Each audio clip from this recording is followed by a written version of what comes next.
Bentar. Silakan. Bismillahirrahmanirrahim. Assalamualaikum warahmatullahi wabarakatuh. Waalaikumsalam warahmatullahi wabarakatuh. Yang saya hormati dosen pada mata kuliah siang hari ini, Al Ustadz Dr. Husnil Anwar Matondang, MAG, dan Al Ustadz Dr. Asror Mabrur Faza. Yang saya banggakan teman-teman sekalian, alhamdulillah kita masuk di pertemuan ke-9 di mata kuliah Sunnah Tatbiquha fi Tafsir dengan tema pada siang hari ini adalah kitab-kitab tafsir bermuatan hadis bil ma'thur, bil ra'yi, dan bil al-isyari, yang mana pada siang hari ini presentasi dibawakan oleh rekan kita Muhammad Firdaus dan Al-Mukarram Syekh Muhammad Irsyad. Saya di sini moderator memandu perkuliahan kita, diskusi kita pada siang hari ini sambil nanti menunggu dari kawan-kawan pemakalah apakah sudah selesai, sudah siap untuk memulai presentasi. Marilah kita buka acara diskusi kita dengan lafaz al-basmalah. Bismillahirrahmanirrahim. Kepada pemakalah Al-Ustadz Muhammad Firdaus dan Syekh Al-Mukarram Muhammad Irsyad dipersilahkan. Bismillahirrahmanirrahim. Assalamualaikum warahmatullahi wabarakatuh. Alhamdulillah wassalatu wassalamu ala Rasulillah. La hawla wala quwwata illa billah, amma ba'd. Baik kawan-kawan yang dirahmati Allah Subhanahu wa taala. Ya, semangat ya.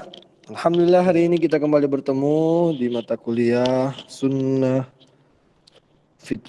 Sunnah wa tatbiquha fit tafsir ya. Atau as-sunnah fit tafsir wa tatbiquha. Baik, puji syukur kepada Allah, salat kepada Rasulullah SAW, Allahumma shalli wa sallim wa barik alaihi. Langsung saja judul kami, kitab-kitab tafsir yang bermuatan hadis. Bil masur, bil ra'yi, dan bil isyari. Jadi, makalah ini yang akan dibahas di dalamnya adalah bagaimana adanya hadis-hadis Rasulullah SAW yang ditulis oleh para ulama tafsir dalam kitab tafsir, baik itu tafsir bil ma'thur atau tafsir bil ra'yi ataupun tafsir bil isyari. Baik. Pertama yang akan dibahas adalah tafsir bil ma'thur. Sebelum kita masuk kepada hadis yang terdapat dalam kitab tafsir bil ma'thur, di sini ada dijelaskan beberapa kitab tafsir yang bentuk tafsirnya itu adalah tafsir bil ma'thur. Ada Jami' al-Bayan fi Tafsir Quran karya Ibnu Jarir At-Tabari, atau ini disebut juga dengan Tafsir At-Tabari. Kemudian ada Anwar Tanzil karya Imam Al-Baydawi, ada Tafsir Ibnu Uyainah, ada Tafsir Ibnu Hatim, Tafsir Ibnu Syekh bin Hibban, Bahrul Ulum, Abu Laits Ats-Samarqandi, Al-Kashf wal Bayan karya Abu Ishaq, kemudian Tafsir Ibnu Abi Syaibah, Ma'alimut Tanzil karya Al-Baghawi, Al-Jawahir Al-Hisan fi Tafsir Quran karya Al-Tha'labi, Ad-Dur wal Ma'thur fi Tafsir bil Ma'thur karya Al-Suyuti, Al-Muharrar Al-Wajiz fi Tafsir Al-Kitab Al-Aziz karya Ibnu Atiyah, Tanwir Al-Miqbas fi Tafsir Ibnu Abbas karya Abu Tahir Muhammad bin Yaqub, Al-Fairuz Zabadi, Tafsirul Quran Azim karya Ibnu Katsir, dan Fathul Qadir karya Asy-Syaukani. Mungkin di antara ini selain dari sini ada lagi beberapa kitab-kitab tafsir yang bentuknya itu tafsir bil ma'thur, namun inilah yang bisa kami jelaskan. Langsung yang pertama adalah hadis yang terdapat dalam kitab tafsir yang coraknya tafsir bil ma'thur bentuknya. Itu yang pertama ada dalam kitab tafsir At-Tabari atau Jami' al-Bayan fi Tafsir Al-Quran. Di situ dijelaskan pada tafsir surah Al-Kautsar. Bisa dilihat di screen-nya ya. Al-qawlu fi ta'wili qawlihi ta'ala inna a'tainakal kautsara. Yaqulu ta'ala dzikruhu inna a'tainaka ya Muhammadu al-kautsara. واختلف أهل التأويل في معنى الكوثر فقال بعضهم هو نهر في الجنة أعطاه الله نبيه محمدا صلى الله عليه وسلم. Ini tafsirnya, yaitu tentang inna a'tainakal kautsar. Ikhtalafa ahli ta'wil, dan berbeda pendapat ahli ta'wil tentang makna al-kautsar. Maka sebahagian mereka berkata al-kautsar itu adalah huwa nahrun fil jannati, sungai fil jannati, di dalam surga, a'tahullah, yang diberikan Allah Subhanahu wa taala kepada Nabi Muhammad sallallahu alaihi wasallam. Nah, kemudian di dalam tafsir ini ketika Imam At-Tabari menjelaskan tafsir Al-Qur'an surah Al-Kautsar ayat 1 ini, ada dituliskan hadis Nabi.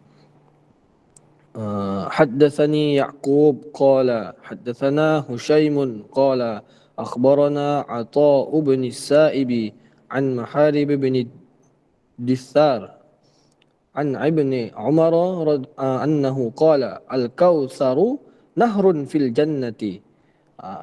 Jelaskan bahwa tafsir tadi berdasarkan hadis ini, bahwa al-kautsar itu adalah nahrun fil jannati, sungai di dalam surga. Hafatahu min dhahabi wa fiddatin,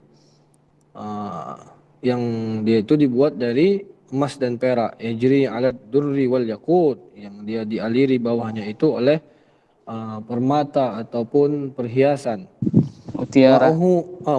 Mutiara. Ma'uhu asyaddu bayadan minal labani, airnya itu lebih putih daripada susu. Wa halla minal asali, dan lebih manis daripada madu. Itu yang pertama. Kemudian yang kedua, dalam tafsir Ad-Durul Mansur fi tafsir al-Ma'thur. Ini karangan Abdurrahman bin Kamal Abu Bakar bin Muhammad Sabiqidin Al-Khudairi As-Suyuti atau Imam As-Suyuti. Sebagai contohnya lagi yang kedua, ketika Imam As-Suyuti memberikan penafsiran terhadap surah At-Tin ayat 1 yang berbunyi wattini wazzaitun. Nah, maka kemudian ketika menafsirkan itu terdapat sebuah hadis, yaitu hadis yang dikeluarkan dari Malik, wa akhraja Malik wa Ibnu Abi Syaibah wal Bukhari wa Muslim wa Abu Dawud wa Tirmidzi wa Nasa'i wa Ibnu Majah anil Barra ibn Azib qala kana an-nabiy sallallahu alaihi wasallam fi safarin fa shalla al-isha fa qara'a fi ihda ar-rak'ataini biwattini waz-zaituni fama sami'tu ahadan ahsana sautan aw qira'atan minhu. Artinya bahwa dari Ar-Barra bin Azib, ia berkata, ketika Nabi SAW berada dalam perjalanan, kemudian melaksanakan sholat Isya, kemudian Nabi membaca di salah satu rakaat itu dengan ayat wattini wazzaitun, maka tidaklah ada yang lebih baik daripada itu atau bacaannya. Baik, saya rasa ini saja cukup dari saya. Akan dilanjutkan oleh rekan saya Al-Ustadz Muhammad Firdaus. Ya, bismillahirrahmanirrahim. Assalamualaikum warahmatullahi wabarakatuh. Syukran atas waktunya yang telah diberikan kepada saya oleh rekan saya Muhammad Irsyad. Nah, terlebih dahulu ya, hormat kami kepada dosen dosen pengampu maddah ini atau mata kuliah ini, Dr. Husnil Matandang ya MA, dan juga Dr. Asrar Mawqafazah. Di sini akan saya lanjutkan pembahasan ataupun keterangan daripada makalah kami ya tentang tafsir ra'i Di sini kami tidak memaparkan definisi-definisi terkait dengan tafsir-tafsir yang kami sajikan, karena kita sudah membahasnya pada pertemuan yang lalu.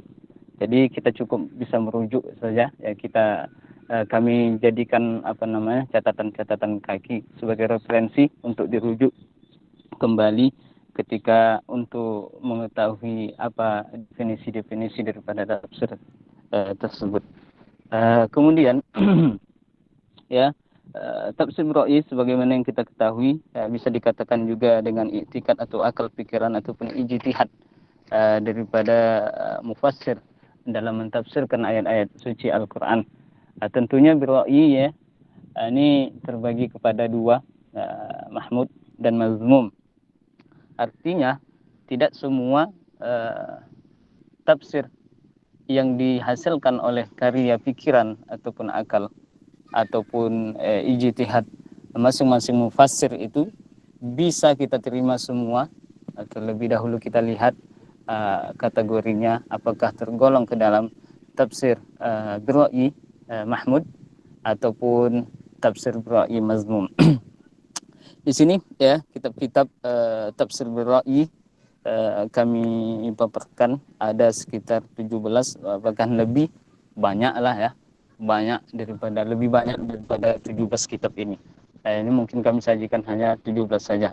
Bisa kita baca sama-sama bahwasanya tafsir apa saja yang tergolong ke dalam tafsir birra'yi. Kemudian selanjutnya slide selanjutnya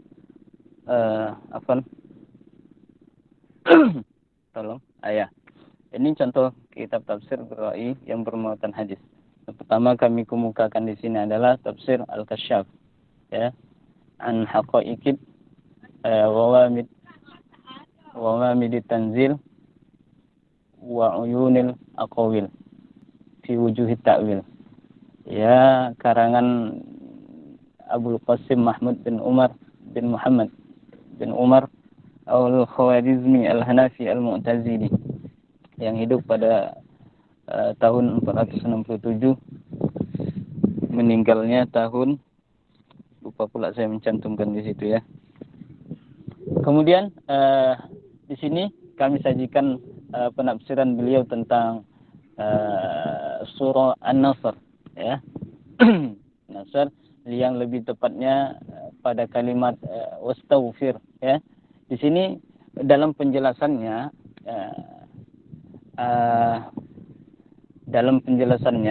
di sana disebutkan atau dinukilkan hadis Nabi Muhammad SAW yang berbunyi wa anin Nabi SAW inni la astaghfiru fil yawmi wal lailah mi'a marrah ya, sesungguhnya sungguh aku beristighfar setiap hari itu ya, siang dan malam itu sebanyak 100 kali. Nah, itu yang dinukilkan dari tafsir Al-Kasyaf ini. Artinya apa? Memang walaupun birra'yi, tetapi mereka membuat ataupun menukilkan hadis-hadis Nabi sebagai sandaran pijakan daripada ijtihad ataupun pemikiran mereka tentang menjelaskan ayat-ayat Al-Quran itu sendiri. Kemudian selanjutnya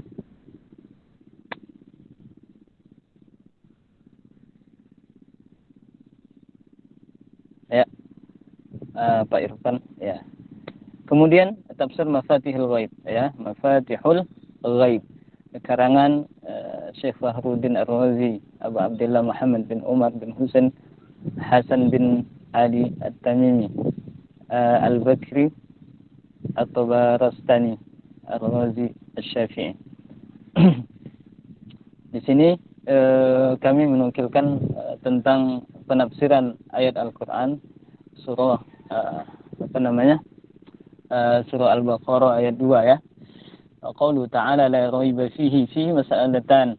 Al-mas'alatul ula di sini disebutkan bahwasanya ar-raibu qaribun minasyakki wa fihi ziyadatun ka'annahu dhannu syai'. Taqulu rabani amrun fulanin idza dhananta bihi su'. Wa minha qawluhu alaihi salam da' ma yaribuka ila ma la yaribuka. Fa in qila qad ista'mal ar-rayb fi qawlihim raybud dahri wa raybuz zamani ay hawadithuhu qala Allah Ta'ala natarabbasu bihi raybal manun. Di sini dijelaskan bahwasanya ada dinukilkan hadis Rasulullah Sallallahu Alaihi Wasallam terkait tentang kata roiba ataupun roibun, roib, keraguan. Maksud keraguan daripada ayat di sini adalah penggunaan kata roib itu ya bisa qaribun minasyakki. Maksudnya ini lebih cenderung daripada keraguan ataupun ketidakpercayaan terhadap sesuatu. Wa fihi ziyadatun, mungkin bisa lebih lagi daripada itu, ka'annahu sebagaimana sangkaan terhadap keburukan atau su'zon ya, sebagaimana contohnya di sini pada kata robani amrun fulanin, istilahnya apa, aku tak percaya kepada permasalahan si fulan. Idza dzananta bisu, ketika kita memang memandang atau berpikiran bahwasanya itu jelek ataupun buruk. Wa minha qauluhu ta'ala, di sini beliau menukilkan hadis Rasulullah sallallahu alaihi wasallam, da ma yaribuka, tinggalkan apa yang meragukanmu, ila ma la yaribuka, kepada sesuatu yang tidak meragukan. Fa in qila, maka jika dikatakan bahwasanya penggunaan raib itu pada fi qaulihim, bahkan penggunaan kata raib ini bisa berarti raibud dahar. Raibud dahar di sini ketidakpastian ataupun kecelakaan ataupun seperti kalimat-kalimat cacian seperti itu. Kemudian hawadithuhu, artinya kecelakaan. Tunggu dulu, belum habis ini.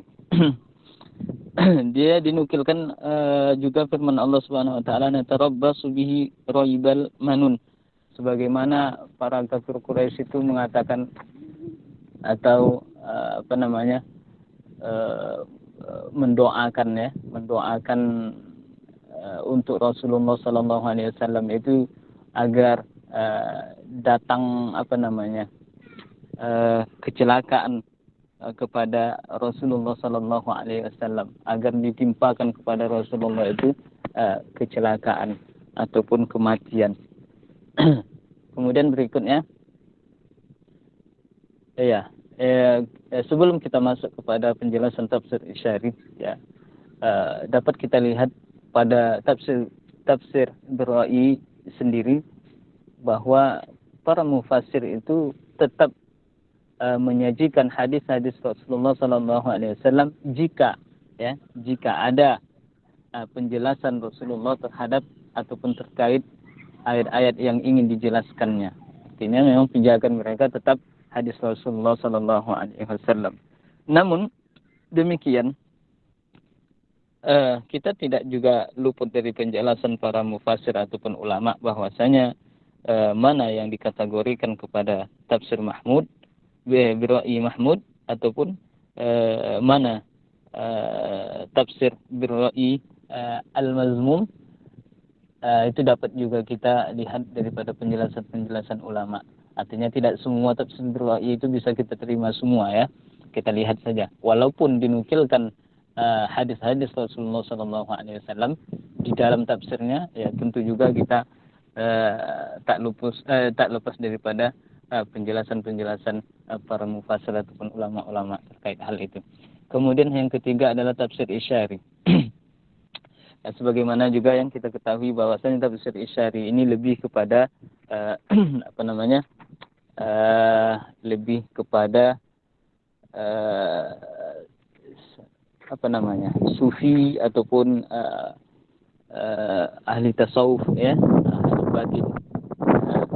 Karena mereka mentafsirkan ayat Al-Quran itu bukan secara secara zahirnya saja, tetapi juga dari segi isyarat ataupun batin yang tersembunyi daripada ayat-ayat tersebut. Ada beberapa kitab tafsir isyari ini yang kami nukilkan di sini. Yang pertama, Ruhul Ma'ani fi Tafsir Al-Qur'anil Azim wa Syabi'il Masani, karya Imam Al-Alusi ya. Kemudian Futuhur Rahman fi Isyaratil Quran wa Tafsir, karya Abu Sabit Ad-Dailami. Kemudian Lataiful Isyarat, karya Al-Khusyairi. Yang keempat adalah Al-Isyarat Al-Ilahiyah ilal Mabahith Al-Usuliyah, karya Sulaiman bin Abdul Qawi Asyah Rastani. Asyah apa? Alah, sudah pula mengapanya. Syarsari. Sarsari ya.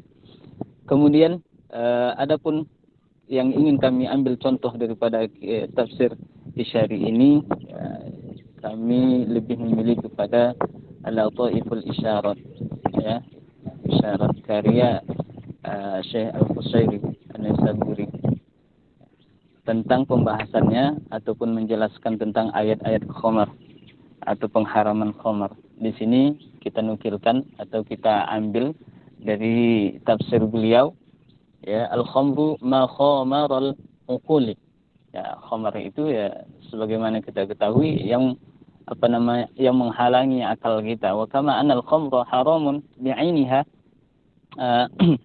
sebagaimana khamar itu haram ya zatnya itu, fasukru haramun, maka ketika illatnya itu memabukkan juga mendatangkan haram. Biqauli sallallahu alaihi wasallam, atas dasar apa? Atas dasar sabda Rasulullah sallallahu alaihi wasallam yang berbunyi hurrimatil khamru bi'ainiha, diharamkan khamar itu zatnya ya, wasukru, dan juga mabuknya itu min kulli syarab, bagi setiap orang yang meminumnya. Faman sakara min syarab, apa namanya, barang siapa yang yang mabuk lah ya karena meminumnya, al-ghuflah istahaqqa ma yastahiqqu syaribul khamri min haitsul isyarat. Jadi orang itu meminum khamar itu ya, kelalaian ataupun ghaflah itu lalai dari mengingat Allah Subhanahu wa taala, maka ia memiliki hak yang sama dengan yang sama. Maksudnya itu ya mabuk juga lah gitu. Dapat menghalangi beliau untuk mengingat Allah Subhanahu wa taala. Sebagaimana ma yastahiqqu syaribul khamri min haitsul isyarat. Ya, juga berlakulah kepada orang-orang yang ini, yang dia itu mabuk ya. Fakama anna sakran, sebagaimana bahwasanya orang yang mabuk itu mamnu'un minas shalah, terhalang dia dari salat, fasahibu sukri, maka orang yang mabuk bil ghuflah mahjubun anil muwasalat. Jadi orang mabuk itu juga akan terhalang dia berkomunikasi kepada Allah Subhanahu wa taala. Wa awdaha syawahidul wujud. Jelaslah contoh-contohnya sebagaimana kita perhatikan bahwasanya kalau orang mabuk itu memang dia tak ada pikirannya apa, fly aja. Fly aja. Bagaimana dia ingin berkomunikasi kepada Allah Subhanahu wa taala di dalam salatnya, sedangkan dia pikirannya melayang-layang tak kemana-mana, ya kan? Kemudian faman lam yusaddiq falyujrib, kalau tak percaya pula cobalah. Kata Imam Khusairi ini tadi, kalau tak percaya itu bahwasanya memang kalau orang mabuk itu dapat menghalangi berkomunikasi kepada Allah Subhanahu wa taala melalui salatnya, ya jadi cobalah pula kalau tak percaya katanya. Kemudian lagi habis pembahasan kami ini. Kemudian slide selanjutnya kesimpulan ya. Ini berantakan tulisannya. Dari ketiga jenis tafsir yang disebutkan di atas, maka dapat dilihat bahwa hampir semua kitab tafsir bermuatan hadis. Dengan kata lain, semua ada dicantumkan hadis-hadis dari Rasulullah SAW. Namun ya, berbeda kuantitas saja dalam penukilannya. Sebab jika kitab-kitab tafsir yang ada tidak mencantumkan hadis di saat menjelaskan makna ayat-ayat yang diinginkan, apa yang ingin ditafsirkan, sungguh ya sangat sekali hanya menggunakan akal tanpa ada sandaran akal. Hal ini mungkin juga yang dimaksud dengan tafsir ra'i al-mazmum ya, wallahu alam. Kemudian juga hadis-hadis yang dicantumkan di setiap kitab tafsir bervariasi bentuk fungsinya. Ada yang mentafsirkan ayat secara langsung dan ada juga yang tidak, dalam artian menjadi penguat daripada pemaparan yang disampaikan. Namun ada beberapa hadis yang penulis cari ya dari sumber aslinya, yaitu kitab-kitab hadis, tak ditemukan ya. Artinya kami tidak menemukan pada kitab hadis mana para mufasir itu menukilkan hadis-hadis Rasulullah SAW dalam kitabnya. Ada juga beberapa, bahkan ada yang memang saya cari yang sesuai dengan hadis yang ada di dalam kitab hadis. Mungkin itu saja pemaparan dari kami. Ya, lebih kurang mohon maaf. Adapun ingin kita diskusikan ya silakan. Wallahu a'lam bishawab. Assalamualaikum warahmatullahi wabarakatuh. Waalaikumsalam warahmatullahi wabarakatuh. Terima kasih kepada dua pemakalah yang telah mempresentasikan tema yang mereka ambil. Kita lanjut sesi selanjutnya, yaitu dari pembanding. Pada siang hari ini pembanding kita adalah Ustadz muda, Ustadz milenial, yaitu Al-Ustadz Hadi Gunawan Tanjung. Kepada Al-Ustadz kami persilahkan. Ya, aduh, ngeri nih ya, Bang Anwar nih ya. Aduh, Ustaz, masih pemula saya ini. Nah, disuruh pula untuk mengomentari PPT PowerPoint dari Ustaz Firdaus ya kan. Aduh, ibarat bumi dan langit ini. Tak layak sebenarnya Keren saya lah jadi pembanding. Kalau bumi dan langit keren lah tuh. Tak mungkin bumi mencapai langit maksudnya. Bukan mengomentari PPT Ustadz, mengomentari apa yang dibahas oleh Ustadz Firdaus dan Ustadz Irsyad. Iya, termasuk juga lah itu. Karena beliau a'lamu minni. Beliau duluan makan garam pula ya kan. Duluan lahir apalagi Ustadz udah makan gula. Nah, dipersilahkan Ustadz, lanjut Ustadz. Udah Iya. cepat di lama kali kau. Sebelum diberikan izin untuk mengomentari PPT beliau, ya kan, jadi ada ini mau curhat sedikit ini berkenaan kontrak kuliah kita kemarin. Kemarin kan dosen pengampu kita memberikan pilihan mau PPT atau makalah.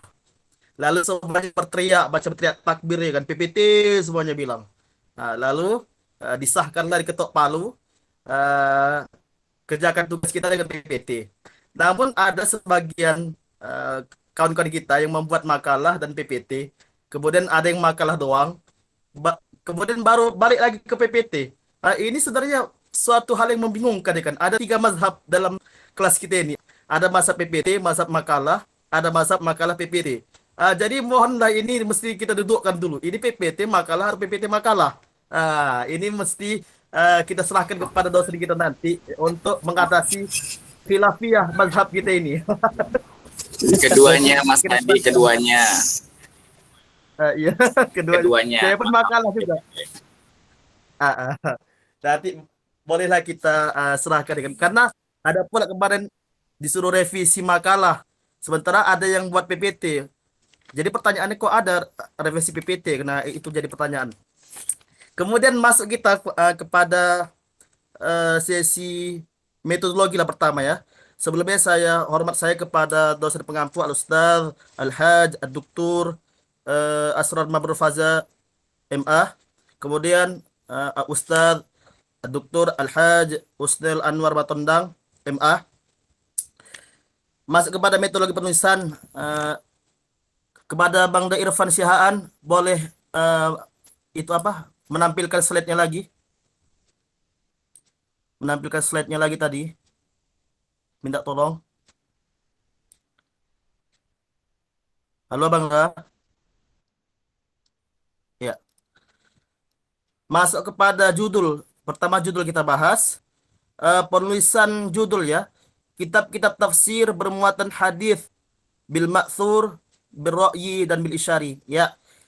Pertama dari segi metodologi penulisan. Penulisan hadis ini tidak perlu TS, HADITS atau HADIST.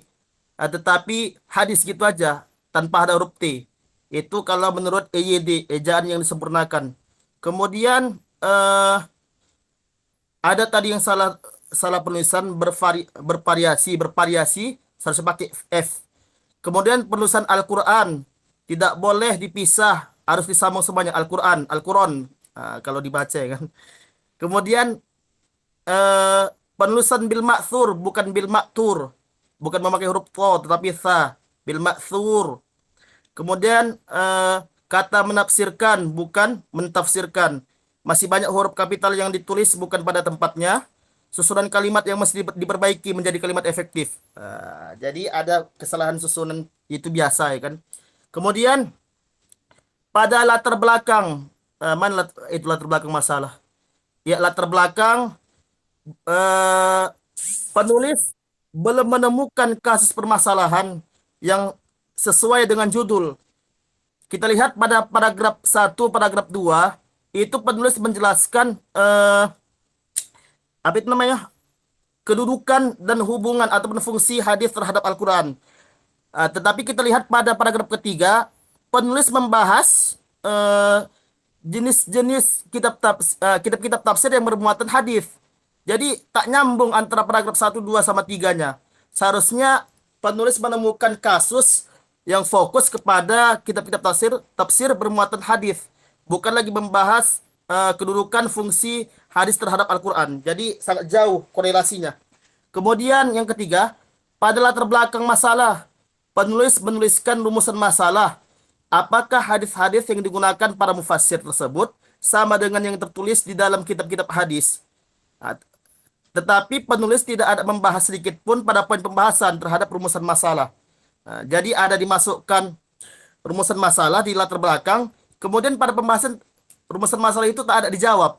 Kemudian pada keempat, penulis sudah memaparkan pembahasan sesuai judulnya. Inilah baguslah, sudah memaparkan pembahasan sesuai judul yang dituntut. Kemudian mengenai penulisan tokoh, kalau ada nama tokoh sebaiknya dicantumkan tanggal tahun lahir dan maupun tahun wafatnya. Jadi jelas apakah tokoh itu saling bertemu atau tidak. Kemudian yang kelima, pada poin kesimpulan, mana kesimpulan? Pada poin kesimpulan, ya ada poin kesimpulannya. Ya, penulis seharusnya sudah menjawab atau menyimpulkan terhadap pembahasan yang telah dikaji. Tetapi penulis malah bingung dengan menulis kalimat, apakah kitab hadis sekarang banyak yang berubah atau bagaimana? Jadi kalau penulisannya bingung, apalagi kita yang secara audiens ya kan. Jadi kesimpulan itu bukan lagi suatu hal yang membingungkan, tetapi suatu hal yang sudah matang, sudah masak lah ya kan. Tidak lagi berbentuk pertanyaan. Setahu saya yang berubah itu ya si dia lah ya kan, yang tak ada lagi kabar, bukan kitab hadisnya. Kalau kita katakanlah kitab hadis berubah, ini bahaya nanti sama dengan Injil. Injil sudah diperbarui, direvisi ya kan. Kemudian apa lagi? Alasannya penulis tidak menemukan hadis-hadis di dalam kitab-kitab hadis pokok primer ataupun sumber asli yang dicantumkan oleh mufassir dalam kitab tafsir. Jadi alasannya karena penulis apa itu? Tidak menemukan hadis di dalam kitab hadis. Itu alasannya. Jadi bingung kok ada macam perubahan gitu. Kemudian yang keenam, pada poin referensi. Coba kita lihat poin referensinya. Ya, masih ada nama penulis buku yang tidak ditulis secara terbalik. Kita lihat ya. Manna Al-Qattan, seharusnya Al-Qattan Manna. Kemudian Muhammad Amin Suma, seharusnya Suma Muhammad Amin. Ustadz Muhammad Firdaus, seharusnya Firdaus Muhammad. Begitu kalau penulisan referensi. Kemudian pada referensi tidak memakai halaman. Di sini ada memakai halaman. Kalau dia daftar pustaka tidak usah pakai halaman. Kalau footnote wajib pakai halaman. Serta penulisan al, ad, ar itu seharusnya diletakkan di belakang bukan di awal nama. Seperti Az-Zamakhsyari, seharusnya Zamakhsyari ar atau Abu Qasim apa ini? Abu Qasim al di belakang, Zamakhsyari duluan gitu. Jadi begitu. Kemudian terus as itu seharusnya al. Tidak boleh as atau az atau ar. Kemudian kalau ada penulis yang sama, contoh Manna Khalil Al-Qattan tadi, itu seharusnya kalau ada yang sama penulisnya itu ditulis titik-titik atau garis lurus. Tidak boleh ditulis lagi namanya. Itu dari segi metodologi. Kemudian dari segi isi, yang pertama penulis tidak membahas definisi tafsir bil ma'thur, bil ra'yi dan bil isyari. Seakan-akan penulis ini sudah berhusnuzon terhadap pemahaman audiens. Jadi seakan-akan penulis ini sudah berbaik sangka kepada kita. Kita udah paham apa itu bil ma'thur, bil ra'yi, bil isyari. Jadi tidak ada dicantumkan definisi ataupun at-ta'rifnya. Yang mana nama-nama lain dari madzhab tafsir at-turathiyah ini, aliran-aliran tafsir klasik ini banyak ya kan nama lainnya. Contohnya tafsir bil ma'thur, nama lainnya tafsir bil athari, at-tafsir bil mangkul, at-tafsir bin naqli, atau at-tafsir bil riwayah. Kemudian tafsir bil ra'yi, nama lainnya at-tafsir bil ma'qul, at-tafsir bil aqli, at-tafsir bid dirayah, at-tafsir bil ijtihadi. Kemudian tafsir isyari, nama lainnya at-tafsir batini, at-tafsir sufi dan sebagainya. Jadi mestilah kalau mau mengkaji sesuatu dikaji dulu definisi ataupun takrifnya, ontologinya. Kemudian jatuh pula lagi. Kemudian dari segi epistemologi, penulis tidak ada membahas seputar keberadaan, kedudukan dan kelebihan maupun kekurangan dari setiap aliran tafsir tersebut. Jadi tak ada lah dibahas dari keberadaan, kedudukan dan kelebihan maupun kekurangan dari tafsir bil ma'thur, bil ra'yi dan bil isyari tadi, atau keberadaan, kedudukan, kelebihan, kekurangan hadis-hadis yang dicantumkan di dalam kitab tafsir tersebut. Kemudian yang kedua, penulis tidak membahas alasan kitab-kitab tafsir. Mengapa alasannya tidak mencantumkan sanad hadis dalam kitab-kitab tafsir yang mencantumkan hadis? Mengapa hadis-hadisnya hanya mencantumkan matannya saja? Di situ tidak dibahas. Kemudian yang ketiga, penulis tidak membahas anggapan dari ada sebagian dosen kita, tidak perlu disebutkan namanya, yang mengatakan bahwa begini. Sebenarnya tafsir bil ma'thur ini merupakan tafsir bil ra'yi. Itu menjadi tanda tanya bagi saya pribadi terkhususnya, apakah betul perkataan tafsir bil ma'thur ini juga digolongkan tafsir bil ra'yi? Dan kemudian mengenai tafsir Al-Kasyaf yang ditulis oleh Imam Az-Zamakhsyari yang beraliran Mu'tazilah, yang dikenal sebagai tafsir bil ra'yi, al-madhmum, apakah statusnya berubah menjadi al-mahmud hanya karena terdapat hadis di dalamnya? Jadi tafsir Al-Kasyaf itu kan ada hadisnya. Apakah dia yang dikenal al-madhmum berubah jadi al-mahmud lantaran ada hadisnya? Kemudian apakah tafsir bil isyari bisa digolongkan menjadi tafsir bil ra'yi karena menafsirkan Al-Quran dengan isyarat-isyarat kebatinan? Yang keempat, di bagian kesimpulan, penulis mengatakan bahwa kitab-kitab tafsir yang tidak mencantumkan hadis berarti hadis bil ra'yi al-madhmum. Ini saya sedikit bimbang. Apakah benar demikian? Kitab tafsir yang tak ada hadisnya dikatakan tafsir tercela, tafsir mazmum. Kemudian yang kelima, penulis mengatakan kitab tafsir ada yang menafsirkan ayat secara langsung, ada juga yang tidak langsung. Tetapi di poin pembahasan penulis tidak ada menyinggung sama sekali. Kemudian penulis mengatakan bahwa hadis-hadis dalam kitab tafsir tidak ada dalam kitab hadis. Jadi yang saya tanyakan, apakah sejauh mana penulis mencari hadis-hadis yang dicantumkan dalam kitab tafsir? Apakah sudah melakukan takhrijul hadis atau belum? Atau hanya sampel-sampelnya saja satu kitab hadis, kemudian disimpulkan ternyata kitab-kitab tafsir yang mencantumkan hadis-hadis tidak ditemukan hadis-hadis yang di dalam kitab-kitab tafsir. Itu mesti kita perjelas lagi. Kemudian yang keenam, di dalam kitab Mabahis fi Ulumil Quran karya Syekh Manna Khalil Al-Qattan tentang fasal tafsir Isari yang menjelaskan surah An-Nasr, idza jaa nasrullahi wal fath, ditafsirkan dengan tafsir Isyari bahwasannya maknanya adalah ajal Rasulullah sallallahu alaihi wasallam. Bisa kita lihat pada kitab Mabahith fi Ulumil Quran halaman 347, ditafsirkan surah An-Nasr dengan makna dekatnya ajal Rasulullah sallallahu alaihi wasallam. Dan Syekh Manna Khalil Al-Qattan ini menyebutkan di footnote-nya akhrajahul Bukhari. Jadi memang ada dalam kitab Sahih Al-Bukhari itu hadis-hadis dengan penafsiran Isyari. Kemudian yang ketujuh, coba Ustaz Firdaus tadi membaca hadis tentang contoh hadis tafsir Isyari tadi. Karena ada teks terjemahan yang masih ambigu tadi. Coba kira-kira Ustaz Irfan Sihaan bisa apa tadi? Itu membuka slide-nya lagi tentang contoh tafsir Isyari.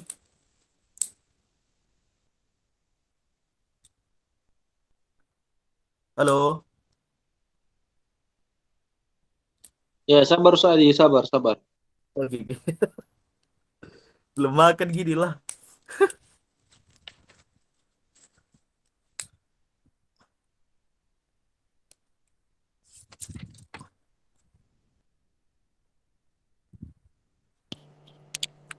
Kalau nggak awak aja di mana awak bakatnya.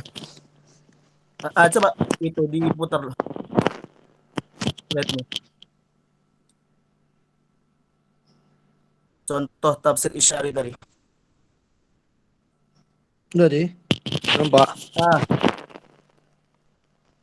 Coba kira-kira dibaca Ustaz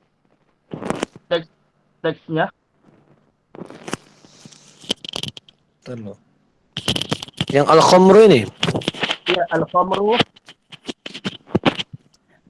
Al-khamru khamarul unkul, ya. Al-khamru ya, al-khamru.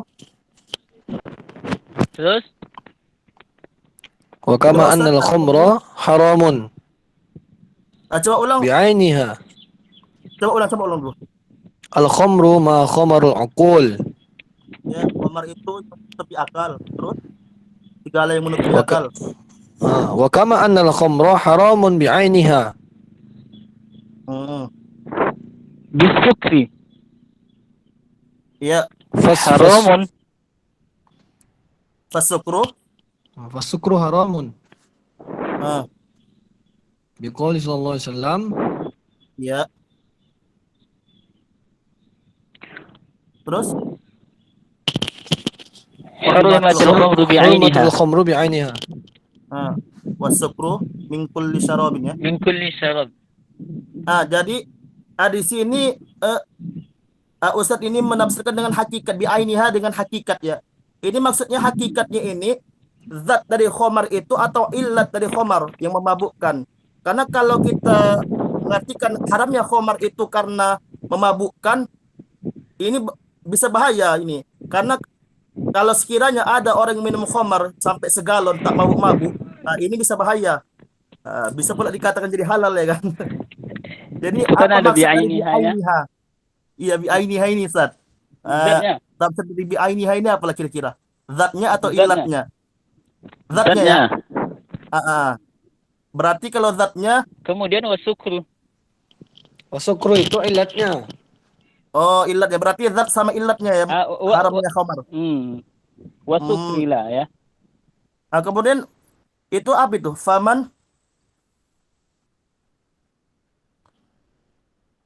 sakaro ya. Ya, faman sakara min syarabil ghaflati. Faman Ini sakiro min Faman sarabin. sakira. Ini kira-kira Ustaz bisa nggak dibaca famin sukrin min syarabin al-ghaflatu. Bisa nggak kira-kira dibaca gitu Ustaz? Di antara yang memabukkan dari meminum contoh lainnya adalah eh, lalai, sifat lalai. Jadi mabuk karena lalai, mabuk karena khamar. Boleh nggak kira-kira dibaca gitu?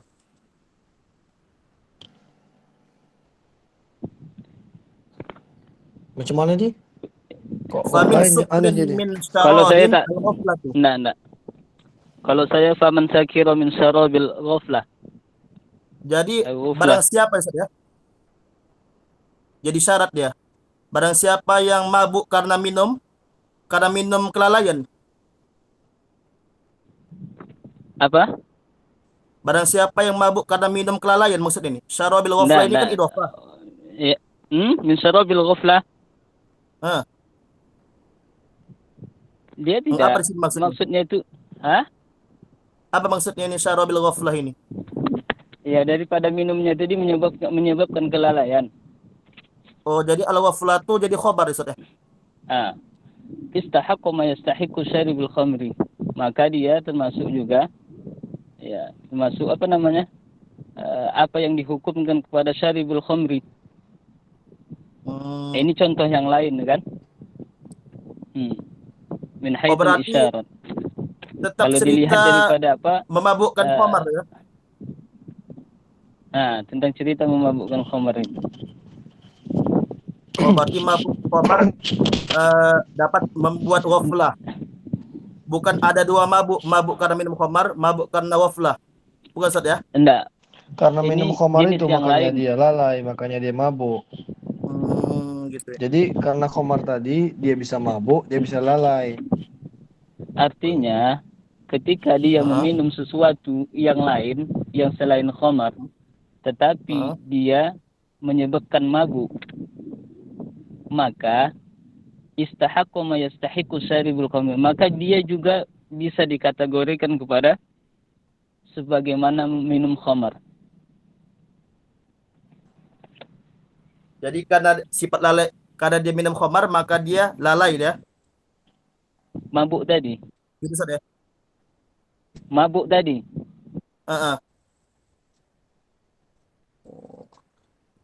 Tapi ditarjem sini, maka barang siapa yang mabuk, kehilangan kesadaran spiritual, disebabkan karena meminum kelalaian.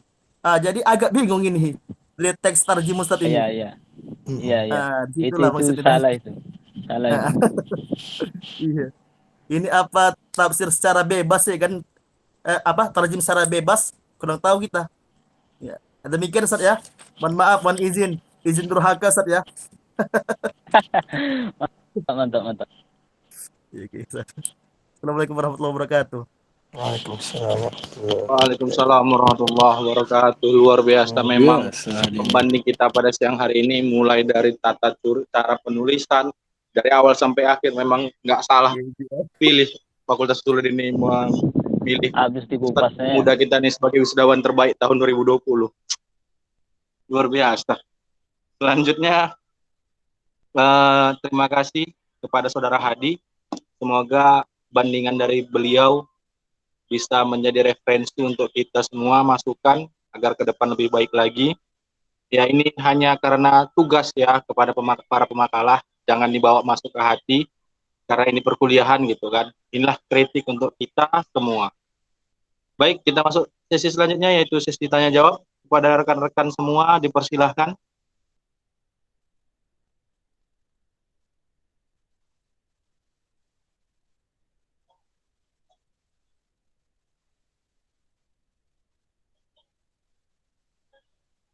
Ya, siapa yang mau bertanya dipersilahkan. Atau karena udah diborong Ustaz Hadi semua. Aduh, ngaji aja Pak.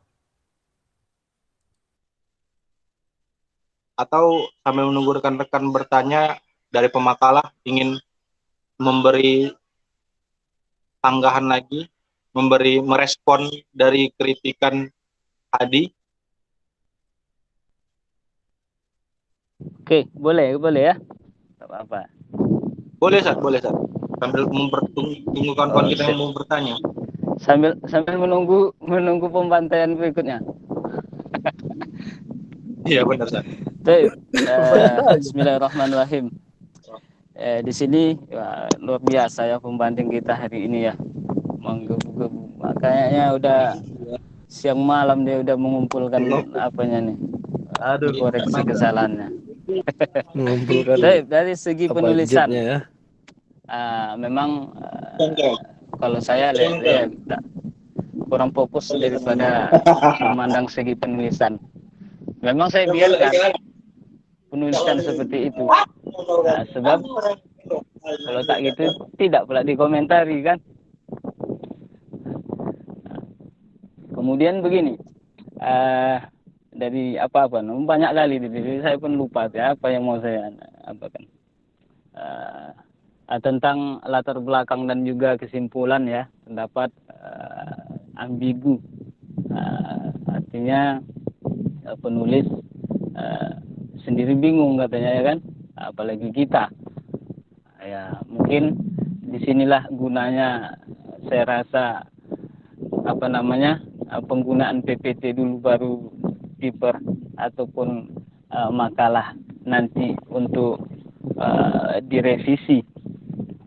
Kalau tidak revisi 2 kali kita kan. Di sini jadi bahan tambahan ataupun masukan bagi kami untuk merevisi makalah kami nanti untuk disempurnakan lebih baik lagi. Kemudian memang saya sengaja tidak memasukkan definisi daripada setiap jenis tafsir yang kita sajikan pada kesempatan ini. Memang saya hanya mengasih footnote saja supaya mungkin kita bisa merujuk kepada sana atau membuka referensi di tempat-tempat yang telah kami tunjukkan. Bahkan kajian kita memang tidak hanya membahas tentang tafsir bil ma'tsur, bil ra'i dan juga isyari. Tetapi lebih daripada itu apa yang ada di tafsir bil ma'tsur dan juga bil ra'i dan juga tafsir bil isyari dalam hal menukilkan hadis-hadis Rasulullah SAW itu yang ingin kami sajikan. Kemudian terkait tentang apakah ini catatan garis besar saja ya yang ingin saya komentari, yang mungkin perlu saya komentari tentang tafsir yang tidak menukilkan hadis Rasulullah SAW, apakah itu tergolong ke dalam tafsir al-mazmum. Kalau saya pribadi mengatakan bahwasanya walaupun saya tidak pakar tafsir, tetapi kebanyakan tafsir yang sudah saya buka, kitab-kitab tafsir yang sudah saya buka, bahwasanya tidak ada yang tidak dinukilkan hadis di kitab tersebut atau di kitab tafsir tersebut. Adapun ini kaitannya hal yang dikatakan tadi seperti tafsir Ra'i al-Mazmum ya, yang juga menukilkan hadis dari Rasulullah SAW, apakah kembali kepada tafsir Ra'i al-Mahmud? Ini tidak.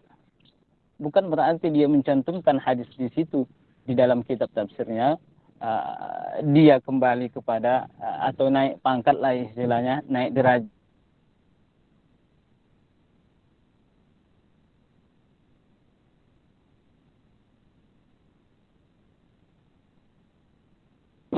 Lihat bahwasanya isi daripada pemikiran-pemikiran mufassir tersebut dalam mentafsirkan ayat. Ya, mungkin metodologinya. Karena kalau kita lihat tafsir Birra'i al-Mazmum itu seperti yang dijelaskan bahwasanya itu lebih kepada tafsir Mu'tazili ya, orang-orang Mu'tazilah, dan juga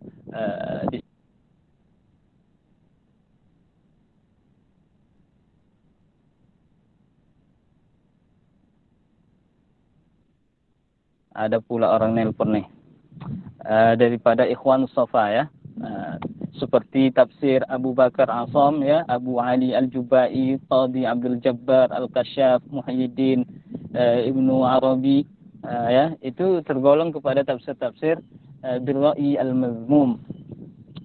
Dan itu kemudian apalagi yang ingin saya apakan ya, jelaskan. Tentang segi daripada metodologi penulisan, ya nanti akan kami perbaiki.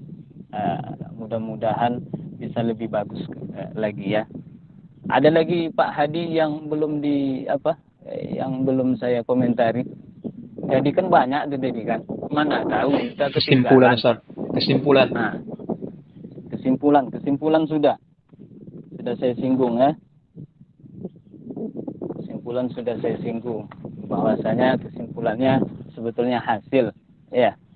Bukan tambah-tambah bingung ataupun tak Tambah pertanyaan. menemukan tidak menemukan jawaban daripada pembahasan ataupun kesimpulan daripada pembahasan yang disajikan. Ya, dan memang betul ya, kesimpulan itu yang saya tuliskan di situ hanya sekian.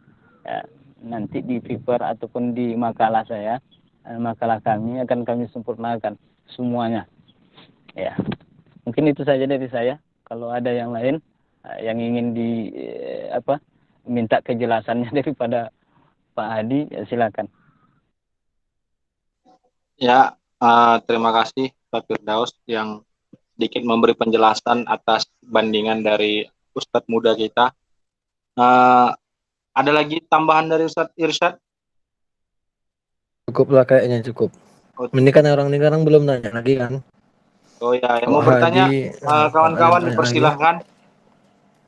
Ustaz Hadi nggak boleh nanya berarti ya. Ya, udah Boleh habis lah. sekulitinya Kak. Udah habis sekulitinya kami. Apa lagi Udah habis nanya? kulit itu dari cincang-cincang ya. Jadi kawan-kawan lah, kawan-kawan. Ada mau bertanya Banyak ya, itu cepat. simpannya pertanyaannya lagi. Saya Ilham. Ya, Ustaz Ilham, dipersilahkan.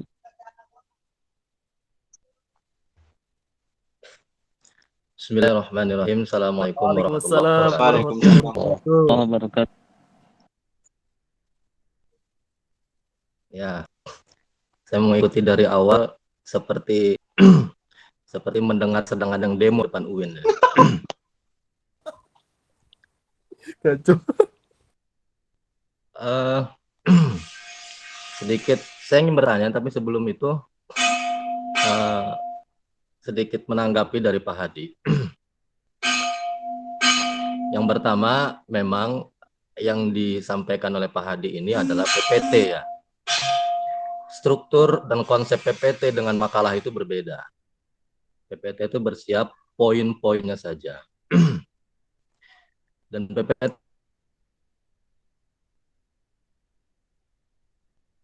yang bagus itu adalah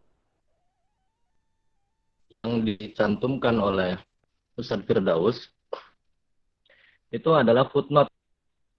Misalnya daftar pustaka ya tidak pakai halaman, nggak masalah. Karena mengumpulkan semua referensi-referensi. Kan kalau ini adalah footnote. Dia ada, itu jelas seperti itu penulisannya. Cuman memang diakhirkan oleh Ustadz Firdaus. Tentang penulisannya, coba antum ceklah di jurnal-jurnal kode etik tulisan jurnalistik. Ketika udah transit dari Arab ke Indonesia itu ada kaidah-kaidahnya, dan itu memang berbagai macam penulisan. Itu tergantung kampus yang dikehendaki atau yang disepakati, seperti tulisan dari bahasa Arab ke bahasa Indonesia, misalnya mabahis, apa pakai ta, apa pakai s, apa duna t, atau langsung ts, itu ada kode etik jurnalistiknya. Nah ini yang sekedar ini kan yang masukan dari saya. Saya ingin bertanya pada Ustadz Firdaus, kira-kira tadi Pak Hadi itu sempat menyinggung tentang tafsir Isari, apakah masuk ke dalam maksur atau ro'i? Nah, itu aja yang saya tanyakan. Maksur atau ro'i, apa tafsir Isari? Jika memang maksur, apa hujahnya dari antum, dan jika memang ro'i, apa hujahnya dari antum? Syukran. Assalamualaikum warahmatullahi wabarakatuh. Waalaikumsalam warahmatullahi wabarakatuh. Ada lagi yang ingin bertanya? Atau langsung pemakalah menjawab? Ya, sepertinya pemakalah langsung saja menjawab. Siap. Oke, apakah tafsir Isyari ini tergolong kepada tafsir bil ma'sur atau bil ra'i? Sini saya ingin mengajak kita ya bersama untuk kembali kepada penyajian para ulama tafsir atau mufassir di dalam mengklasifikasikan kitab-kitab tafsirnya. Tentunya kalau dikatakan tafsir bil ma'sur ini tidak cocok. Kalau tafsir Isyari Lataiful Isyarat ini. Kenapa? Kenapa tidak cocok? Pembahasan daripada tafsir bil ma'sur itu memang dia menjelaskan ayat Al-Quran dengan hadis Rasulullah SAW. Memang fungsi hadis itu ditujukan kepada penafsiran bil ma'sur tersebut. Tetapi kalau kita lihat daripada isi daripada ya mungkin kita belum melihat sepenuhnya ya daripada tafsir Isyari ini isi sepenuhnya, tetapi dia tetap dikategorikan kepada lebih menafsirkan ayat Al-Quran tidak hanya dari zahirnya saja atau yang makna makna secara sedangkan yang batinnya adalah isyarat-isyarat yang tersembunyi di balik ayat ya yang sulit dipahami banyak orang kecuali ahli suluk, itulah ahli batiniyah, bukan batiniyah yang kelompok tidak, karena suluk juga Isyari juga ya seperti kaum sufi ya lebih mendominasi hal-hal yang batin ya, lebih mengkaji hal-hal yang batin daripada hal-hal yang zahirnya saja. Seperti itu.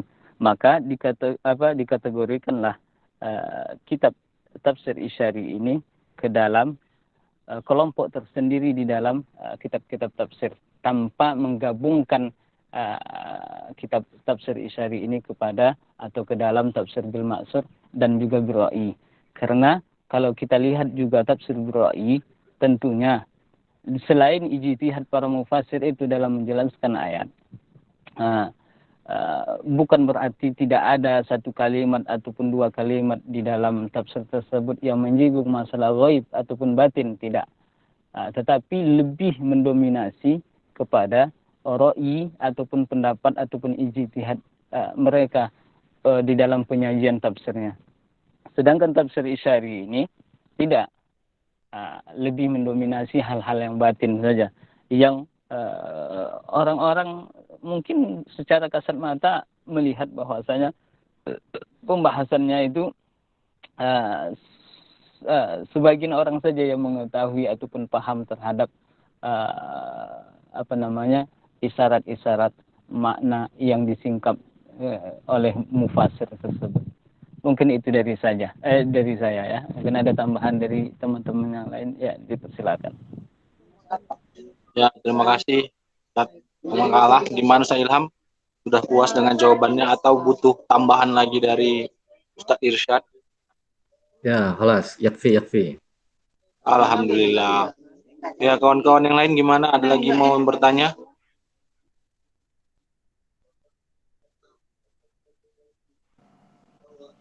Habis kayaknya Ustaz Saiful. Habis. Kayaknya habis. Ya. Dilama kali tadi membantai. Kita dulu? Kita serahkan kepada Ustadz Asror Mabrur Faza untuk dulu Pak Adi itu ada lagi itu pertanyaannya tuh. Coba tanya dulu. Udah kita serahkan nama dosen, jangan lagi Hadi. Udah tersensor pemakalah hari ini di Hadi. Moderatornya, Pak. Karena takutnya nanti menangis Irsyad. Ya. Terima kasih kawan-kawan. Ya, kalau ada lagi pun boleh. Kalau memang ada lagi digaskan aja di. Oke, kita ini. Batasin dulu untuk Hadi ini, jangan dulu berlebihan. Kasihan makalahnya ini. Kepada Ustaz Asrar kami persilahkan. Habis.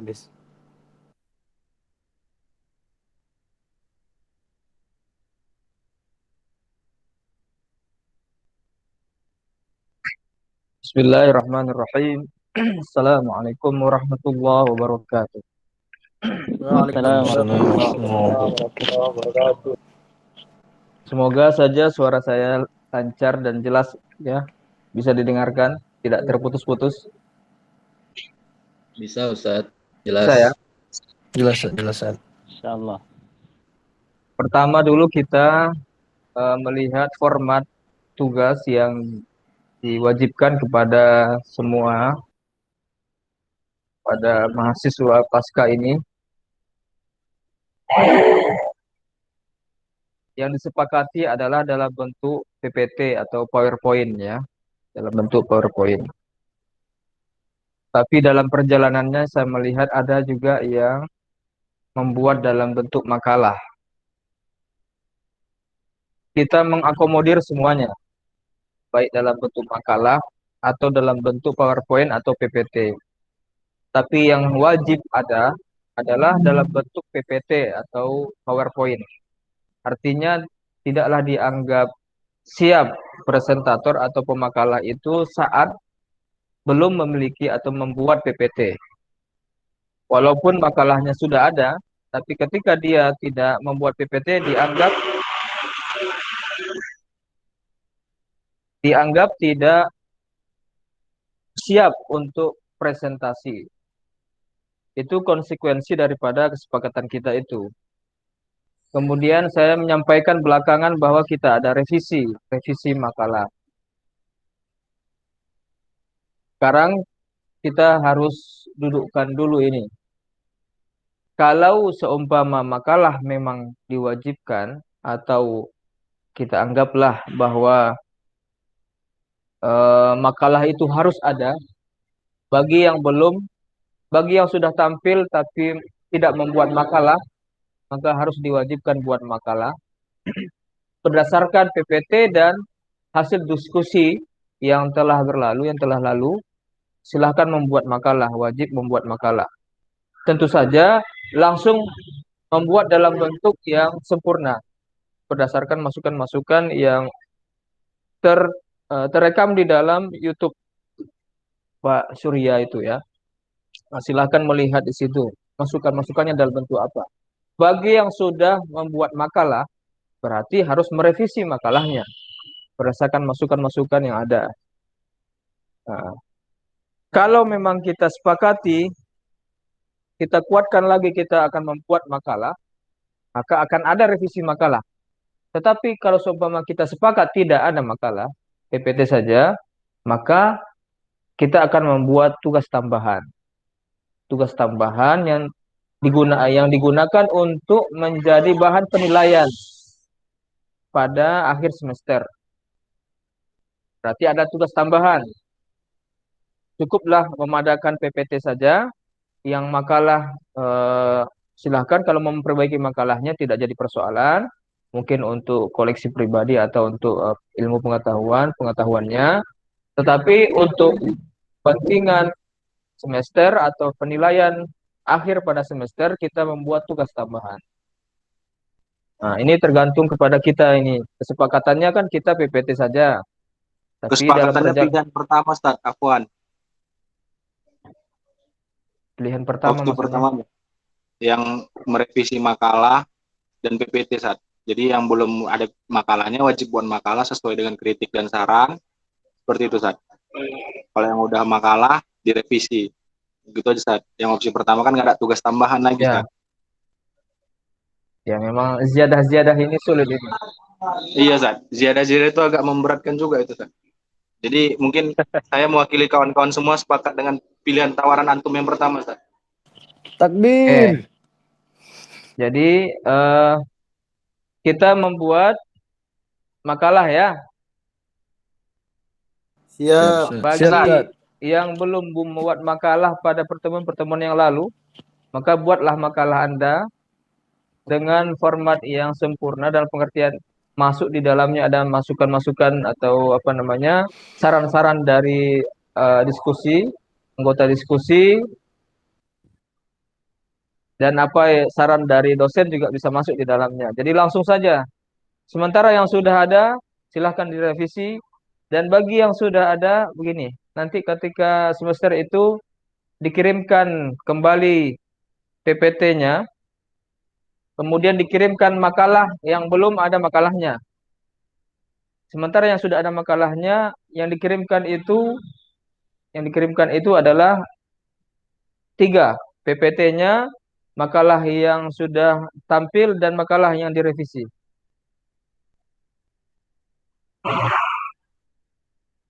Itu saja ya. Baik, Baik, Ustaz. Ustaz. Siap, Siap, Ustaz. Ustaz, siap.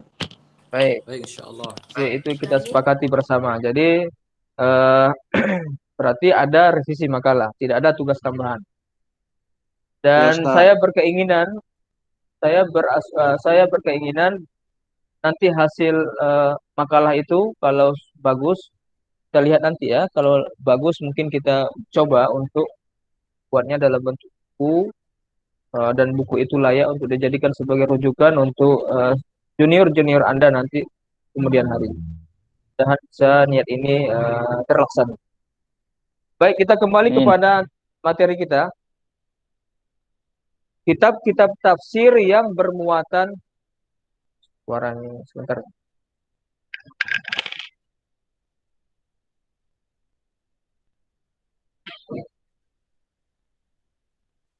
Mas Hadi bandel nih, nggak dengar kata tafsir Surya. Cubit ya.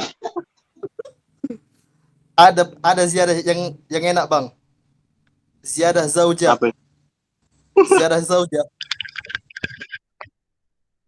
Kitab-kitab tafsir yang bermuatan hadis. Dalam sebuah penelitian biasanya variabelnya adalah Anda harus fokus kepada kitab tafsirnya, bukan kepada hadisnya. Karena adalah judul mayornya adalah kitab-kitab tafsir yang bermuatan hadis. Anak judulnya adalah tafsir bil ma'thur, tafsir bil ra'i, dan tafsir bil isyari. Itu anak judulnya. Maka fokusnya adalah kitab tafsir. Itu paling penting. Fokusnya adalah kitab tafsir. Dan saya berharap Anda untuk makalah ini lebih mendalami satu kitab tafsir bil ma'thur, satu kitab tafsir bil isyari, satu kitab tafsir bil ra'i. Jadi tidak usah dua ya, satu saja, masing-masing satu. Saya katakan fokus adalah Anda silahkan menjelaskan identitas tafsir itu. Menjelaskan identitas tafsir itu secara ringkas. Tafsir apa tadi misalnya kita pilih tafsir At-Tabari misalnya untuk bil ma'thur, tafsir bil ra'i mungkin Al-Kasyaf, tafsir bil isyari hanya satu ya, Lataif al-Isyarat ya. Silahkan itu dibuatkan biografi apa namanya itu sekilas tentang tafsir dan penulisnya. Nah. Kemudian di ujungnya tampilkan metode penafsiran. Metode penafsiran masing-masing kitab tafsir itu. Anda harus membaca muqaddimah musannif. Bacalah muqaddimah Ibnu Jarir At-Tabari, bacalah muqaddimah Az-Zamakhsyari, bacalah muqaddimah Al-Qushairi ya, Al-Qushairi. Abdul Karim bin Hawazan bin Abdul Malik Al-Qushairi Al-Naisaburi. Bacalah muqaddimah pada setiap tafsir itu. Temukan di dalamnya komentar musannif terhadap penggunaan hadis. Temukan di dalamnya komentar terhadap penggunaan hadis di dalam kitab tafsirnya. Tentu saja ketika Anda membaca muqaddimah itu harus ada komentar. Jadi pilihlah kitab tafsir dari masing-masing 3 varian ini, 3 mazhab ini, bil ma'thul, bil isyari, bil ra'i ini, yang ada komentar musannifnya tentang hadis. Selanjutnya, baca hadis-hadis yang ada di dalam kitab tafsirnya. Kemudian Anda komentari konsistensi metode penggunaan atau metode yang digunakan oleh musannif atau muallif dalam penggunaan hadis di dalam kitab tafsirnya. Dan yang terakhir, Anda harus mengklarifikasi atau meneliti ulang bagaimana kondisi, kualitas hadis-hadis yang ada di dalam masing-masing kitab tafsir tersebut. Itulah alur berpikir untuk kita melihat bagaimana kitab-kitab tafsir yang bermuatan hadis. Saya melihat bahwa apa yang dilakukan yang tadi dalam PPT itu, ini kelihatannya masih mengarah kepada hadis-hadis di dalam kitab-kitab tafsir. Hadis-hadis dalam kitab tafsir bil ma'thur, hadis-hadis dalam kitab tafsir bil ra'i, hadis-hadis dalam kitab tafsir bil isyari. Itu judulnya, padahal bukan itu judul kita. Judul kita adalah kitab-kitab tafsir yang bermuatan hadis. Tadi memang sudah ada gambaran sedikit analisa dari para penulis, daripada pemakalah pada bagian kesimpulan. Tetapi tadi seperti yang dikomentari kawan-kawan yang lain, menimbulkan pertanyaan baru. Nah, itu tidak baik atau tidak elok ya. Dalam kesimpulan jangan membuat masalah baru. Nah, kalau sudah kesimpulan ya itu ya sudah kesimpulan. Jangan membuat orang menjadi bertanya-tanya. Nah, seperti ada tadi tanda tanya kan, itu seharusnya dihilangkan. Kesimpulan ya kesimpulan dari apa yang sudah dijelaskan. Terkait dengan apa yang saya sebutkan tadi. Penggunaan hadis, metode penggunaan hadis di dalam penulisan hadis di dalam kitab-kitab tafsir yang tadi. Maka ketika Anda sudah membaca metode musannif atau muallif kitab tafsir itu dalam kaitannya dengan hadis, bisa digunakan ini contoh-contoh ini yang ada di dalam slide ini, contoh-contoh tentang misalnya penafsiran Al-Kautsar, penafsiran An-Nasr ya, penafsiran La Raiba Fi, penafsiran apa lagi di sini tentang khamar ya, tentang khamar, makna khamar itu apa? Bisa digunakan dengan urutan yang tadi. Anda harus membaca dulu mukaddimahnya. Saya tidak tahu apakah pemakalah membaca mukaddimah dari masing-masing kitab tafsir itu. Apakah sudah membacanya? Mukaddimahnya belum, Ustaz. Oh ya. Langsung Seharusnya kepada ayat-ayat tafsir. Belum, ya? Ustaz. langsung kepada hadis-hadis tafsir. Hadis-hadis tafsir. Ya. Ya, itu jadi urutannya harus seperti itu tadi supaya kita begitu jelas mengetahui bagaimana sebenarnya hadis-hadis itu digunakan oleh masing-masing mazhab atau varian di dalam penafsiran ini. Tadi ada hal yang menarik. Tadi Pak Hadi tadi, Ustadz Hadi tidak mau menyebutkan siapa nama dosennya, bahwa tafsir bil maksur itu tadi dianggap tidak ada ya. Itu tafsir bil ra'yi itu ya. Begini, kita harus pahami dulu ra'yun di situ apa. Apakah dengan akal? Oh, tidak hanya akal. Dengan metode ilmu usul fikih juga itu masuk kepada bil ra'yi. Dengan menggunakan pendekatan ilmu sejarah juga bil ra'yi. Dengan menggunakan sains juga itu bil ra'yi. Menggunakan syair itu juga bil ra'yi. Menggunakan di luar menggunakan periwayatan itu bil ra'yi. Jadi tentu saja kita harus memahami pengertian bil ra'yi. Maka saya setuju tadi masukan dari pembanding. Setidaknya perlu penjelasan sedikit saja tentang apa itu tafsir bil ra'yi, apa bil ma'thur, apa bil isyari. Sampai di sini kita bisa menyatakan secara ringkas bahwa apapun mazhab tafsirnya, apapun variasi atau varian daripada penulisan kitab tafsirnya, bil isyari, bil ma'thur atau bil ra'yi, semuanya menggunakan hadis. Semuanya menggunakan hadis. Tentu saja dalam pengertian semua di sini adalah pada umumnya. Nah, itu ya, pada umumnya menggunakan hadis. Persoalannya hadisnya digunakan untuk apa?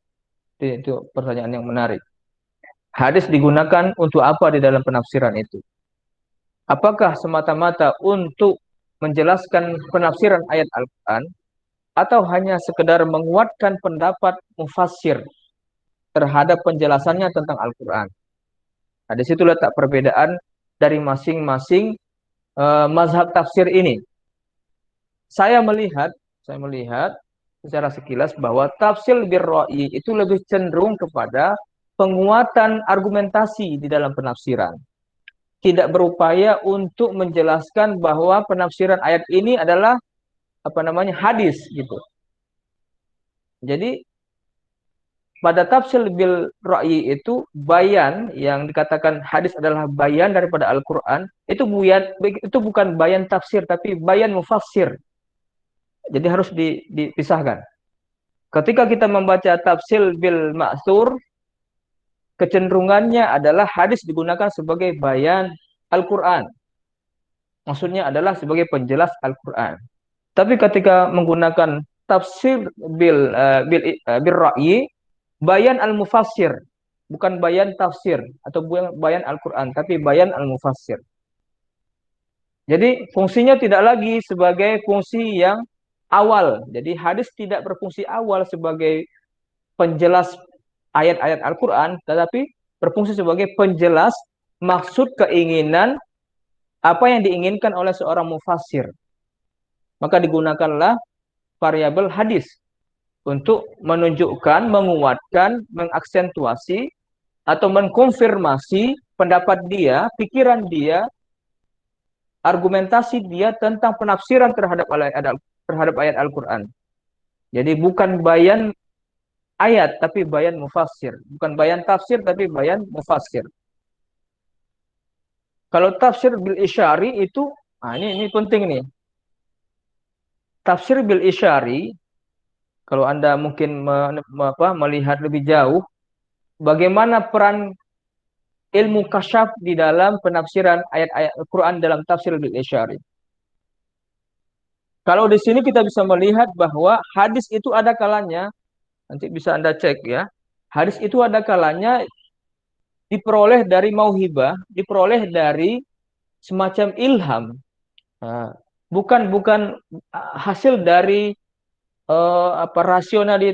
rasionalisasi seorang mufassir terhadap ayat Al-Quran, tapi mungkin dia berdasarkan mimpi, berdasarkan ilham, berdasarkan kasyaf, dan ketika di dalam kasyaf itu dia menerima sebuah hadis. Anda coba nanti baca deh penafsiran Ibnu Arabi misalnya begitu. Atau penafsiran misalnya yang didapatkan oleh, tapi bukan dalam kitab tafsir, di dalam penafsiran ayat. Ibnu Athaillah As-Sakandari. Itu terkadang beliau bermimpi bertemu dengan Nabi, dan dalam ilmu tasawuf itu kan hadis itu. Menerima hadis dari Nabi dalam fil manam atau dalam mimpi. Jadi tetap digunakan itu sebagai menjelaskan penafsiran terhadap ayat Al-Quran, tetapi cara dia memperoleh hadis itu bukan berdasarkan rasionalisasi terhadap sebuah ayat, tetapi berdasarkan mimpi, berdasarkan mauhibah, berdasarkan kasyaf tadi, berdasarkan ilham tadi. Nah, di situ perbedaannya. Jadi pertanyaan besarnya adalah, apakah hadis pada tafsir bil isyari itu sebagai bayan? Bayan mufassir atau bayan daripada tafsir atau bayan Quran? Itu pertanyaan yang kita bisa jawab ya. Ini pertanyaan untuk saya lemparkan saja.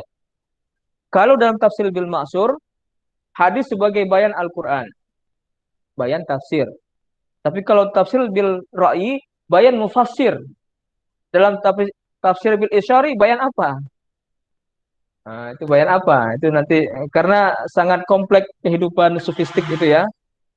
Sangat kompleks sekali. Jadi itulah makanya sampai sekarang itu tidak ada bukan kebersamaan, tidak ada kesejajaran, kesinkronan di antara muhaddis dengan sufi. Yang ada itu adalah seorang sufi belajar hadis, atau muhaddis sudah pernah mempelajari atau mengalami pengalaman spiritual layaknya seperti seorang sufi. Itu yang ada. Nah, jadi perdebatan di antara muhaddis dan sufi itu sangat masih tersisa sampai sekarang. Sampai untuk menemukan siapa nih disebut sebagai sahabat Nabi kan jadi bermasalah ya. Kalau bagi muhaddis sahabat Nabi ya hidup di masa dulu. Tapi kalau di di kalangan sufistik, sahabat Nabi ya man man ra'an nabi kan. Fil manam juga termasuk kepada sahabat itu. Jin juga termasuk sahabat itu. Di luar kajian ilmu usulul hadis atau ilmu hadis. Saya kira itu tambahan dari saya. Jadi alur tadi harus diikuti pemakalah alur yang saya jelaskan tadi sehingga kita bisa mengetahui bagaimana sebenarnya hadis itu digunakan di dalam kitab-kitab tafsir yang sangat variatif itu. Tafsir bil ma'sur, pilih salah satu saja, tapi harus tuntas. Kemudian tafsir bil ra'yi, satu tafsir tapi tuntas, dan tafsir bil isyari tapi tuntas. Nah, tidak terlalu banyak seperti ini ya, dua-dua begitu ya. Baik Ustaz. Saya kira itu tambahan saya. Siap, Ustaz. Kalau tidak ada yang perlu kita diskusikan, saya serahkan kepada moderator dan saya harapkan merevisi makalahnya dalam bentuk yang sesempurna mungkin. Bayangkan bahwa Anda merevisi itu sedang menulis buku, sedang merevisi sebuah tulisan Anda sendiri untuk ditampilkan ya. Ya, ditulis dulu, nanti kita tahqiq. Mana yang perlu kita ditambahi, mana yang perlu dikurangi. Saya harapkan serius semuanya menulis makalahnya. Jangan hanya untuk kepentingan kuliah, tapi fokuskan saja tulisan Anda itu akan dibaca oleh siapapun yang akan mempelajari mata kuliah as-sunnah wa tadbiquha fit tafsir. Sunnah wa tadbiquha fit tafsir. Saya kira itu saja. Terima kasih. Wallahu muwaffiq ila aqwamit thoriq. Saya kembalikan kepada moderator. Assalamualaikum warahmatullahi wabarakatuh. Waalaikumsalam. Terima kasih kepada Dr. mampu kita pada mata kuliah hari ini. Saya sebagai moderator mohon maaf apabila terdapat kata-kata saya yang salah selama memandu kita pada siang hari ini. Marilah kita tutup kuliah kita dengan lafaz alhamdulillah. Alhamdulillahirabbil alamin.